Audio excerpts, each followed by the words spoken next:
근데 우리나라는 보면 고조선은 이제 뭐 고차를 붙인 거라고 했지만 고구려, 신라, 백제 뭐 이렇게 이름들이 있는데 중국은 진, 한, 명, 청, 금, 요 뭐 이런 식이잖아요. 한자의 이름을 일부러 그렇게 하는 거예요? 네, 뭐 그런 질문들을 종종 받는데요. 왜 중국의 왕조 이름은 한 글자이냐 네. 이런 질문을 많이 받아요. 사실 역대 왕조의 명칭들이 실제 한자어로 하나의 글자를 쓰게 되는데 이제 그것은 왕조 명칭만이 아니라 기본적으로 뜻글자의 속성을 갖고 있는 한자는 고대로부터 하나의 대상이나 물건이나 인명이나 지명에는 한 글자의 뜻글자가 부여된다라는 아주 뿌리 깊은 전통과 불문율이 있는 거죠. 그래서 우리가 생각하면 이제 국명, 인명 이렇게 생각하지만 고대 국이라는 거 전에는 사실 읍이라 그랬는데요. 도시 성곽 구조의 그것을 읍이라 그러는데 읍명, 지명, 시명 이 이름들이 사실 혼용해서 썼기 때문에 어디에 읍에 분봉받은 그 시족은 그 지명이나 인명들이 혼재되는 경우가 많아요. 그런 맥락에서 읍의 명칭이 하나였던 것처럼 확대된 나라의 이름도 하나를 쓴다라는 불문율이 있는 거죠. 그래서 역대 왕조가 그렇게 쓰기도 하고 그래서 대부분 중국 사람들의 고대 중세 인명도 한 글자죠. 조조, 유비, 관우, 장비. 다만 제갈량은 성이 두 글자인 거지 이름이 다 한 글자죠. 대신 그 사람들이 성인이 되는 무렵이 되면 그 사람의 성품이나 개성을 부여해줘서 자라는 걸 쓰는 거죠. 그래서 이제 중국의 경우는 한자 문화권에 어릴 때 아명이 있고 그리고 부모가 지어준 명이 있고 성인 즈음이 되면 자를 쓰는데 자는 대체적으로 두 글자를 또 많이 써요. 그래서 유비, 현덕, 익덕, 운장, 공명 이런 식으로 두 글자를 써주고 그리고 좀 더 성인이 된 이후에는 이제 자신을 알고 있는 동료 사람들이 친구들이 호를 또 지어주는 거죠. 그러니까 한 사람에게는 호가 생애 주기별로 여러 개가 있을 수가 있고 그리고 그 사람이 관직을 하고 삶을 마감하게 되면 시호나 또 왕들의 경우는 묘호를 정해줘서 태어나서 죽을 때까지의 그 생애 주기별에 여러 이름이 있는 거죠. 그러나 이름은 기본적으로 외자인 하나를 써서 그 사람만의 고유한 명칭, 성격을 부여해주는 거죠. 그런데 이제 그런 지명 인명이 오다가 정보왕조 시대에 가게 되면은 명나라, 원나라, 청나라의 경우는 지명 인명적인 국명이 아니라 성격을 좀 부여해준 거죠. 밝을 명자를 쓰고 이제 몽골의 경우는 몽골 제국이 대외적인 공식 명칭은 예케 몽골 울루스예요. 근데 쿠빌라이가 중국을 지배하게 되면서 중국식 한자로 역경에 나오는 주역의 이름을 써서 건원의 이름에 원자를 써서 근원 원자, 또 만주족의 청나라는 맑을 청자 그런 식으로 썼지만 한자를 쓰는 관례를 지켜왔던 거죠. 고려의 군주들의 이름도 거의 한 글자. 네, 고려나 조선의 군주들이 조선도 대부분 네, 사실은 한 글자죠. 모두 한 글자입니다. 다만 이제 중세에 중앙유라시아가 교류를 하게 되면서 유목민족의 이민족들이 들어오게 되면서 그들의 인명을 가차로 음차하는 과정에서 글자가 이제 늘어나기도 하고 당나라의 이세민의 경우는 이름이 이제 두 글자가 들어가기도 하면서 점점 변화를 맞게 되는 거죠. 그러면 그냥 그 뜻글자이기 때문에 그 나라의 어떤 전체적인 의미를 하나의 글자로 담아서 이름을 지은 거지 어떤 이유가 있고 뭐 이런 건 아니었네요. 근데 지명의 성격들이 좀 더 많죠, 대부분. 그럼 우리나라는 그러면 그 이름들이 어떤 법칙이나 이런 게 아니라 그냥 붙여진 이름인 거예요? 우리나라도 그런 게 있죠. 사실 뭐 신라 같으면 이제 원래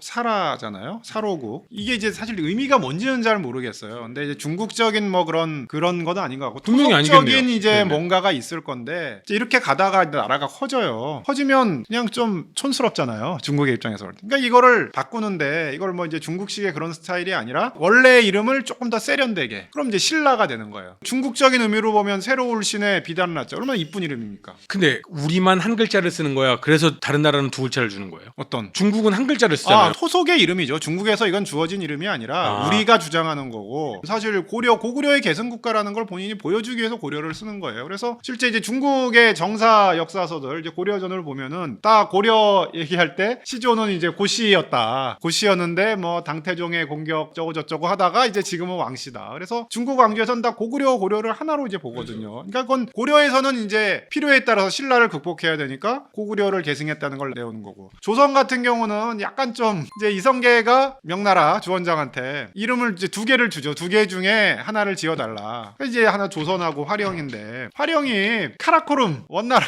옛날 수도였던 그 화림이거든요. 화림이었다 이제 그게 화령이라고 이제 지명을 바꾸거든요. 조선에서 이성계가 화령이라고 얘기할 때는 자기의 고향이었던 함경도, 화령, 영흥 이쪽을 얘기하는 건데 화령할래 조선할래 정해줘라는 얘기는 조선으로 정해달라는 얘기죠. 명나라에서 자기들의 그렇죠. 원나라 화령 할 리가 없거든요. 조선이라는 건 뭡니까? 고조선이잖아요. 그렇죠. 그러니까 어떻게 보면 우리나라에서는 고려나 조선부터는 그 이전의 왕조를 이어받는다. 이어받는 듯한. 아. 그러니까 이게 현대도 그래요. 현대 이제 식민지가 이제 끝나고 해방이 되잖아요. 그럼 이제 국가 이름을 뭘로 할 거냐? 왕조는 끝났어요. 그럼 이제 어떤 사람들은 한을 하자. 대한제국 계승해서 어쨌거나 한을 하자. 어떤 사람은 뭐 그래도 조선 하자. 이 나오는데 근데 이제 남북이 이제 이념 갈등이 있단 말이에요. 그럼 통일 국가를 할 땐 뭐로 해야 되느냐 얘기할 때 고려 얘기가 나와요. 그래서 고려라고 주장한 사람들은 좌에서도 배척받고 우에서도 배척받아요. 중도가 많았으니까. 그러니까 지금도 이제 고려라는 의미는 이제 좀 약간 그런 의미를. 근데 영어로는 또 코리아잖아요.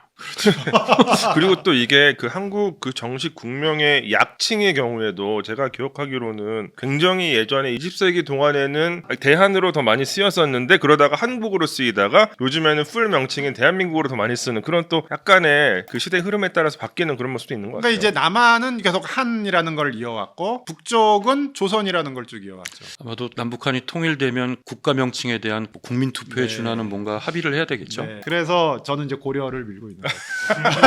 근데 이게 진짜 그 나라 이름이 이게 뭘로 정하냐, 뭘로 불리냐 또 이야기해볼 거리가 많은 주제인 것 같아요. 이를테면 이집트 같은 경우도 오늘날 우리가 이집트라는 명칭을 쓰고 있잖아요. 근데 이것의 어원은 사실 고대 그리스인들이고 고대 그리스인들이 이제 아이굽투스라고 이제 불러서 그게 이집트화가 된 거고, 근데 이 고대 그리스식의 지명은 추정되는 어원인데 고대 이집트어로 후트카푸타를 아이굽투스라고 음차한 것으로 생각이 돼요. 후트카푸타는 그 후트는 집이란 뜻이고 카는 영혼, 푸타는 신의 이름인데 푸타의 영혼의 집, 그러니까 멤피스라고 하는 이집트의 전통적인 수도를 지칭하는 그 명칭이었어요. 그거를 이제 그리스인들이 보통 사용을 했었는데 아마 선생님도 잘 아시겠지만 지금 아랍어로는 이집트를 미스르 혹은 마스르라고 불러요. 그러니까 이제 표준 아랍어로는 미스르라고 부르고 이집트식 아랍어로는 마스르라고 부르는데, 근데 이 마스르라고 하는 표현이 어떤 측면에서는 더 오래된 표현이에요. 이거는 가장 오래된 기록이 아카드어에서부터 시작이 돼. 아카드 기원전 2500년경에 쓰인 아카드어 기록에서 이집트를 지칭할 때 미스루라고 지칭을 해요. 미스루. 그러니까 일종의 이거는 변방 혹은 뭐 변방의 영토 이런 걸 지칭하는 표현이었어요. 그러니까 아마 아카드인들 입장에서 봤을 때는 자기들 밖에 있는 가장 존재감이 넘치는 어떤 영토형 국가, 그래가지고 이제 그렇게 미스루라고 불렀는데 그게 계속해서 내려오면서 뭐 마스르, 미스르가 된 것으로 생각이 됩니다. 중국은 혹시 왜 중국이 됐는지 그것도 전 되게 궁금한데. 그래서 오늘날 중국 사람들은 왜 국가의 명칭이 또 의미가 있느냐고 할 때 오늘날 중국인들의 문화적, 민족적 정체성은 한족, 한어, 한자, 바로 고대 제국이었던 그 유방이 세운 한나라의 근원을 많이 두고 있는데 1949년 사회주의혁명이 일어나면서 중국의 명칭을 중화인민공화국, 우리가 줄여서 이제 그냥 중국이라는 말을 쓰죠. 이제 중국이라고 할 때 중국 사람들이 세상의 중심이라는 의식이란 거는 중화주의라는 거는 알겠는데 이 중국이라는 명칭이 어디서부터 왔는가? 물론 중화주의, 중원의식이란 말은 있었지만 근데 이제 섬서성 지역에서 서주시대 때 청동기들이 많이 출토가 됐고 그 과정에서 기원전 10세기경 서주시대 청동기에서 명문에 중국이라는 글자가 나와요. 지금까지 발견된 가장 오래된 의미의 한자어의 중국인데 이때 서주 청동기에 근문에 쓰였던 중국이라는 의미는 바로 주왕에게 분봉받았던 제후들이 모여있는 이 중원에 있는 땅, 그 의미로 중국이란 말을 썼는데, 물론 지금의 중국이 그 청동기 명문에 따와서 중국으로 쓴 것은 물론 아니지만 이미 3000여 년 전부터 그들이 황하위역의 세상의 중심이라는 자기중심적 세계관의 명칭이 이미 거기서부터 기록이 돼 있었어요. 그것이 사실은 길게 보면 오늘날 중국의 의식에 그대로 연결이 된다고도 볼 수 있죠. 하지만 중국이라는 것이 그때 일반화된 명칭은 아니었고, 사실 얼마 전에 제가 신강성 갔던 중국 실크로드지 않습니까? 거기에서 발굴된 비단이 나왔는데 거기에 한문이 있는 게 많은데 그중에 어떤 게 우연하게 중국이라고 쓰여진 게 나왔었어요. 근데 그 중국은 문맥상 현재 중국을 말하는 것이 아니라 그냥, 근데 그걸 가지고 그 한자를 들어가지고 이 신강성 실크로드가 원래부터 중국 땅이었다는 식으로 갖다 붙여서, 저는 이게 걱정이 뭐냐면은 역사성이라는 것이 있었겠지만 적어도 한나라 때라든지 아니면 당나라 때 국서에서 중국이란 말이 나오는 그런 시점하고 분리되지 않으면은 아드미니스트적으로 중국이 다 그 청동기 명문의 그것은 이제 단일한 어떤 국가의 의미의 중국은 아니고 아까 말씀드렸던 중원에 있는 바로 서주적 질서에 있는 그 영토가 상당히 광범위하죠. 그 지역을 중앙에 있는 땅이라는 의미의 중국이라는 말을 근데 쓴 거죠. 그러면은 중원이라고 하는 표현이랑 동의어였을 수도 있겠네요. 그렇죠. 거의 같은 말이라고 볼 수 있는 거죠. 이슬람 세계에서는 우리가 꼭 한번 고치고 넘어야 될 이름이 하나 있는데 우리가 무갈제국이라고 많이 하잖아요. 네. 근데 사실 무갈제국이라는 말은 영국 사람들이 붙인 말입니다.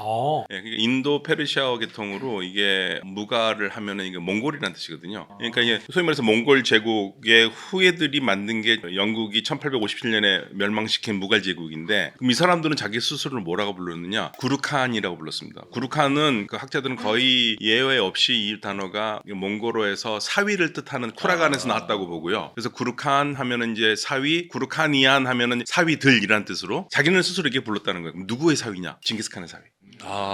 예, 징기스칸. 이 사람들은 투르크 계통을 썼는데 몽골화 됐잖아요. 중앙아시아에서는 몽골 제국이 무너진 이후에 그 이후에 이루어진 많은 이슬람 제국들이 전부 다 자기의 정통성을 징기스칸과 연결시킵니다. 맞아요. 몽골 제국의 유산 의식들이 강하더라고요. 네, 굉장히 오래전 강합니다. 그래서 이 무갈 제국이라고 하는 사람들도 자기를 구르칸, 징기스칸의 사위, 그 딸들과 결혼해가지고 이어진 사위라고들 얘기를 했거든요. 그런데 이제 그 이름은 정작 사라져버리고 영국이 붙인 이름인 무갈이 계속 살려고 됐고요. 그러면 이 사람들은 자기 스스로가 구르칸이라고 불렀는데 그럼 이 나라는 이 땅, 그럼 이들이 지배하던 땅은 전통적으로 뭐라고 부르냐? 힌두스탄이라고 불렀습니다. 아, 예, 힌두스탄이라고 불렀고요. 그래서 이제 우리가 이슬람 역사 과정에서 저희가 개인적인 뿐이 아니라 우리 이슬람 공부한 사람들이 거의 뭐 베토벤처럼 여기는 마샬지에서 하디스는 그 왜 이런 이름을 부르느냐? 정확하게 하면 이거는 티무르의 후예들이 바부르니까요. 티무르 후예들이 인도에 와가지고 제국을 설립한 거니까 이거는 인도 티무르 제국이라고 불러야 된다. 그러니까 차라리 구르칸이라고 못 부를 거면 인도 티무르 제국이라고 부르는 게 맞습니다. 근데 무가는 조금 이상하죠. 그 우리가 자주 쓰는 이집트의 라이벌이었을 히타이트 있잖아요. 사실 히타이트라고 하는 이름도 히타이트인들은 스스로를 히타이트라고 부르지 않았어요. 사실 히타이트라는 이름의 유래는 사실 성서에 쓰여져 있는 하티족에서 시작된 게 맞고, 근데 이게 지금은 하티족이라고 부르는 어떤 집단이 있고 히타이트인들이라고 부르는 세력이 있는데, 하티족은 히타이트라고 부르는 그 인구 집단이 아나톨리아 반도로 들어오기 이전에 아나톨리아 반도에 살던 고주민들을 하티족이라고 불러. 이 사람들은 완전히 다른 계통이, 언어도 다르고. 근데 이제 그 사람들이 살던 영역에 새롭게 들어온 사람들이 히타이트를 세우는 사람들인데, 이 사람들은 스스로를 네샤라고 불렀어요. 네샤는 히타이트인들이 이제 원래 기반으로 처음에 뒀었던 카네스라고 하는 지역의 그 도시명이에요. 카네스에서 앞에 K가 보통 이제 인도 유럽어 계통에서는 K가 앞에 있는 K가 묵음되는 경우들이 많다 보니까 나중에 네샤로 바뀌는데, 그래서 스스로를 보통 이제 네샤라고 이제 보통 불렀습니다. 그렇지만 원래 전통적으로 거기에 히타이트가 세워지기 이전부터 하티족들이 살고 있었기 때문에 외국에서는 그 당시 당대에 다 그냥 하티랑 비슷한 발음으로 불렀어요. 이를테면은 고대 이집트에서는 그 히타이트 사람들을 그냥 흐타라고 보통 불렀고, 그러니까 이제 하티라고 어원이 같은 거죠. 이제 그런 식으로 설명을 좀 드리고 싶었습니다. 근데 결국 보면 본인을 부르는 이름, 그리고 후손들이 그걸 이어받는 이름, 다른 사람들이 본인을 부르는 이름 다 다르지만 결국은 힘 있는 자가 부르고 싶은 이름으로 불리우는 게 역사가 아닌가. 또 한마디만 좀 덧붙이자면은 대부분 경우는 자기 나라를 정말 좋은 이름, 멋있는 이름으로 하는데 나라 이름 자체가 좀 이 변방, 오랑캐 같은 이미지를 갖고 있는데 여전히 불리는 나라가 있어요. 우크라이나 뜻이 변방이에요. 우크라이가 변방, 우는 어디 있다거든요. 그래서 이게 폴란드와 러시아의 변방 딱 중간에 있다고 그래서, 또 하나 카자흐스탄이에요. 카자흐스탄의 카사흐가 자유인인데 이게 좋게 말하 자유인, 나쁘게 말하면 이제 한마디로 국적 없는 유력민들. 예, 그 러시아의 코사크도 그렇고 여기도 이제 카자흐스탄 같은 어원이라고 이야기하는데, 문제는 이제 반대로 그래 우리 그렇게 부끄럽지만 이만큼 성장했으니까는 굳이 바꿀 필요가 없다. 지금 이렇게 나와 있어가지고 우리가 지나치게 막 나라 이름을 반드시 좋아해야 돼보다는 나라 자체 잘 되면 그게 아무리 나라의 이름이 원래 기온이 안 좋아도 상관없다는 예. 거죠. 오해와 오류로 인한 지속적 영향을 주는 경우도 많이 있는데, 알다시피 몽골 제국이 강성했는데 몽골의 존재를 정확히 몰랐던 유럽에서는 타타르 부족이라고 그냥 따타르. 물론 타타르 부족이 별도로 있었지만 그냥 범칭 타타르다 보니 오랫동안 몽골 제국을 타타르라고 불렀다든가, 아니면 북성전에 북중국을 지배했던 이제 거란을 키타이라고 불렀는데 유럽인들은 항상 중국을 대표성을 둬서 키타이, 외어는 캐세이 퍼시피가 네, 그렇죠. 키타이로 불러서 오류를 했다든가, 가장 대표적인 이제 크리스토퍼 콜럼버스 이후에 북아메리카 원주민을 인디아나로 불렀던 이 오랫동안의 오류는 큰 문제였었던 거죠. 몽골을 고려사에서도 달단이라고 타타르, 예. 타타르거든요. 그러니까